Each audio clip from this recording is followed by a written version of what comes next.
Filburi Chinui Agartala Boy Mela Ebake Bijak Mela Pyogiri Jaka Srangsalni Sarigo Piaba Atumsa Wati Phairmani Bisingti Phano Bijak Mela Pyogiri Jangmani Panda Borok Kuthumlaima Bisingti no Chengjaka Taklai Bisini Bijak Mela ni Thimungkha Bobbo Bharat o Thimno Tuino Bijak Ustalok Snamjaka Tinini Bijak Mela Pyogiri Kha Haste Montrokora Professor Dr. Manik Sahab Pandok Bonokari Bomanjaka Haste Bidhan Sabhani Khokphang Ramprasad Pal Agartala Pur Nigam ni Mayor Deepak Majumdar Haste Bidhan Sabhani Chief Whip Kalyani Rai MLA Jug Minarani Sarkar no Karibo Bangladesh ni High Commissioner Arif Mohammad Tei Kumuni Narwairok এটা কি বলবো এখন তো প্রযুক্তির কারণে এত develop হয়ে গেছে যে বই এখন মানে আমাদের কম্পিউটার স্ক্রিনে চলে আসে। তো এটার অ্যাডভান্টেজ ডিসঅ্যাডভান্টেজ সবই আছে, আমাদের মোবাইলের মধ্যেও চলে আসে। আমার মনে আছে সেখানে গিয়ে ছদ্মনামেও যারা লেখক তাদের নামও আমাদের মুখস্থ হয়ে যেত। জরাসন্ধুর কথা আমার এখনও মনে আছে। তো এইগুলো আমাদের মুখস্থ ছিল তখন, এবং এর মধ্যে যখন বই দেখতাম যে ছদ্মনামের বইটা কি, এবং ওই বইয়ের পড়ার পরে এরকম একটা ভিতরে ফিল হতো যে ওনার বইটা যদি নতুন কিছু বেরিয়েছে কিনা তার উপর ভিত্তি করে আমরা ওই স্লিপটা দিতাম যে এই বইটা আছে কিনা। তো এই যে একটা আগ্রহ জানার যে একটা আকাঙ্ক্ষা, একটা বিশ্বগ্রাসী ক্ষুধায় যে আমরা সবসময় থাকি জ্ঞান অর্জনে, সেটা কিন্তু আমি জানি না এখনকার ছেলেমেয়েরা আমাদের থেকে আরও বেশি অনেক ট্যালেন্ট, অনেক বেশি ওরা জানে, ওদের মস্তিষ্ক অনেক বেশি কাজ করে। এখন যদিও মোবাইলের মাধ্যমে সব হয়, সব জানে, সব কিছু, কিন্তু তারপরেও বইয়ের যে স্বাদ, তার যে রস, সেটা কিন্তু এই আপনার মোবাইল এবং ইলেকট্রনিক যুগে সেটা সম্ভব না আমি মনে করি।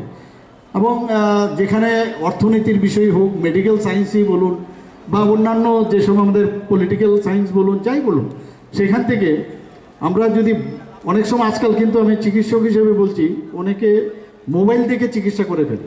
এটা কিন্তু সাংঘাতিক বিপজ্জনক, কারণ যতক্ষণ ধরে বইয়ের মধ্যে এবং তার যতক্ষণ সিলমোহর না পড়বে, সেই সিলমোহর না পড়লে বইয়ে যতক্ষণ ধরে না আসবে, সিলমোহর না পড়বে, ততক্ষণ ধরে সেটাকে কিন্তু মানুষ গ্রহণ করা উচিত নয়। ঠিক আছে, নতুন নতুন কিছু থাকে, আমরাও ক্লাস নিতে গেলে মেডিকেল কলেজে যখন পড়াতাম একটু দেখে নিতাম নতুন কিছু আছে কিনা। আমি বলছি না সবকটা ঠিক নয়, কিন্তু নিজের যে পুরনো জিনিসগুলো আছে তার মধ্যে আমরা দেখতাম যে এটা অ্যাড করা যায় কিনা, আরও তিন জায়গায় দেখে তারপর আমরা সেটাকে অ্যাড করতাম। তো এখনও আজকের এই বই মেলাতে আমি বলবো মানুষের মধ্যে, কারণ গত বছরও যে বিক্রি এখানে হয়েছে, একটা বিশাল সংখ্যা এখানে বই বিক্রি হয়েছে, তবেই তো প্রকাশকরা এবং যারা বই বিক্রেতারা এখানে আসছেন, রাইটাররা আসছেন, নিশ্চয়ই বই বিক্রি হয়। এবং বই পড়ার শুধু এটা একটা কেনার যেমন নেশা দরকার, বই পড়ারও কিন্তু একটা নেশা দরকার। এই দুটো ভেরি ইম্পর্টেন্ট। নেশাও কিন্তু নেশা থাকতে হবে কেনার। আরেকটা জিনিস আমি দেখি, এটা মিসিং, আমি যেটা দেখি সেটা হচ্ছে, আগে আমরা যখন কোনো অনুষ্ঠানে যেতাম সেখানে কিন্তু, এখন তো আমরা কথায় কথায় ফুল নিয়ে চলে যাই, সে বুকের মতো করে বুকে দিয়ে চলে আসি, প্রেজেন্টেশনটা কমে গেছে। কিন্তু আমার মনে হয় এটা আমরা কেন না আমরা নতুনভাবে আবার শুরু করি, তাতে করে যারা রাইটার তারাও উৎসাহিত হবে, বইয়ের যারা প্রকাশক তারাও উৎসাহিত হবে, বইয়ের যে ভলিউম মানুষের কাছে পৌঁছবে, পড়বেও।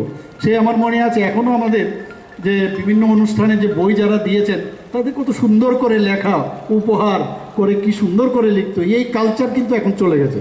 তা আমার মনে হয় ফুলেরও যে বুকে আমরা কিনি দোকান থেকে, তার যে দাম, তার পরিবর্তে বই যদি কিনে আমরা এখন থেকে, আমরা কেন এটা চেষ্টা করি না যে শুধু বই দেব।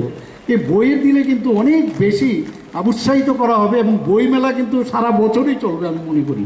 এবং যারা বিক্রেতারা আছে বিভিন্ন জায়গায় তারাও উৎসাহিত হবে এবং আনবেও বাইরের থেকে নতুন নতুন বইয়ের, সেটা বাংলাতেই হোক, হিন্দিতেই হোক, ইংলিশেই হোক।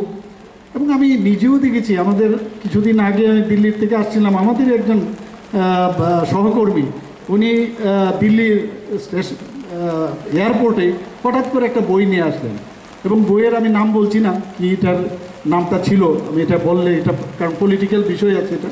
তো আমি দেখলাম এই বয়সে ওনার মধ্যে আমাকে বলছেন যে বইটা কিন্তু তুমি পড়বে, কারণ খুব এটার ভিতরে অনেক জিনিস আছে।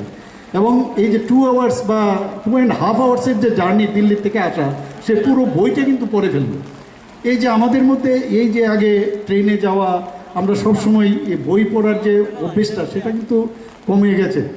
আমরা সিনেমা হলে, আগে আমরা সিনেমার লাইনে সিনেমায় যেতাম, সিনেমা হলে টিকিট পাওয়ার জন্য কত সমস্যা, এদিক এদিক ধরে অনেকে বলে টিকিট সংগ্রহ করতাম, কিন্তু এখন কিন্তু ঘরের মধ্যেই সিনেমা দেখা যায়।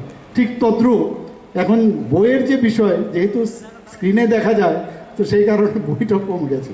আমি আশা করি এই বইমেলার মেইন উদ্দেশ্য যেটা হবে, যে মানুষকে আরও উৎসাহিত করতে হবে এবং পড়ার যে অভ্যেসটা, শুধু পাঠ্যগত বই পড়লেই হবে না। পাঠ্যের বই, আমি এখন ফিজিক্স